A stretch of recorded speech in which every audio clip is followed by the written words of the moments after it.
बाल बच्चे छोटे हैं, उनको पालने के लिए क्या करना, कष्ट करना पड़ रहा।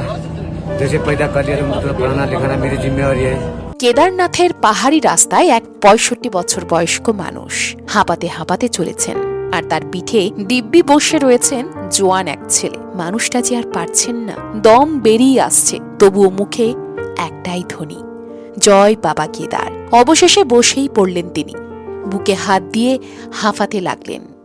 একটু জল পেতেই যেন দম নিয়ে প্রাণটা আবার ফিরে এলো। এই দৃশ্যটা শুধু একটা ভিডিওরই নয়, এটা একটা বাবার জীবন সংগ্রামের ছবি।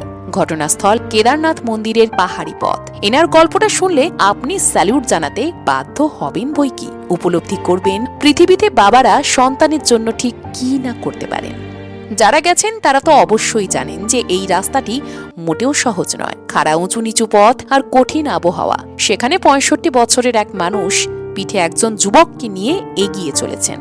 হ্যাঁ, দেখে অনেকেই বলছেন এই মানুষটাই তো আসল সুপারহিরো। এই পাহাড়ি পথই যে তার জীবনের রোজগারের একমাত্র রাস্তা। তবে সমালোচনাও যে কম হচ্ছে না তা কিন্তু নয়। যে যুবক তার পিঠে বসেছিলেন, বয়স হয়তো ৩০-এর কোঠাও পার করেননি, তিনি তো চাইলেই হেঁটেই যেতে পারতেন। প্রশ্নটা আবেগের হলেও পাল্টা যুক্তিটাও কিন্তু ভেবে দেখুন। কারণ কেদারনাথে বড় কোনো শিল্প কলকারখানা নেই। স্থানীয় মানুষের আয়ের প্রধান ভরসা এই তীর্থযাত্রীরাই। অনেক বয়স্ক বা অসুস্থ তীর্থযাত্রী পায়ে হেঁটে যেতে পারেন না, তাই এই পিঠে চাপিয়ে নিয়ে যাওয়ার ব্যবস্থায় বহু পরিবারের রুটি রুজির মাধ্যম। এই কাজের মাধ্যমেই তো অনেকের সংসার চলছে, অনেক সন্তানের ভবিষ্যৎ করছে। তাহলে এখানে দ্বন্দ্বটা কোথায়?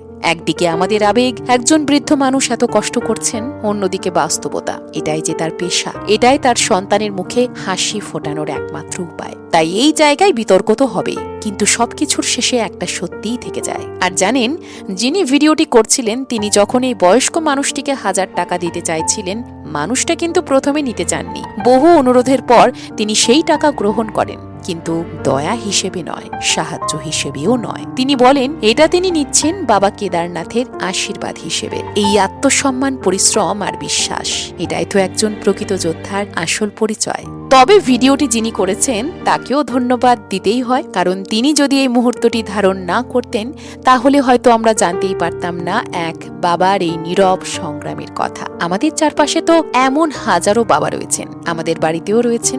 আজকের ভিডিওটি ভালো লাগলে লাইক করুন, শেয়ার করুন, যেন আরো মানুষ বুঝতে পারে সুপারহিরোরা শুধু আকাশেই ওড়ে না, তারা পাহাড়ের পথেও হাঁটে, শুধুমাত্র তার সন্তানের জন্য। পৃথিবীর সব বাবারা ভালো থাকুক। বাবা কেদারনাথ সকলের জীবনে আশীর্বাদ বর্ষণ করুন। জয় বাবা কেদারনাথ।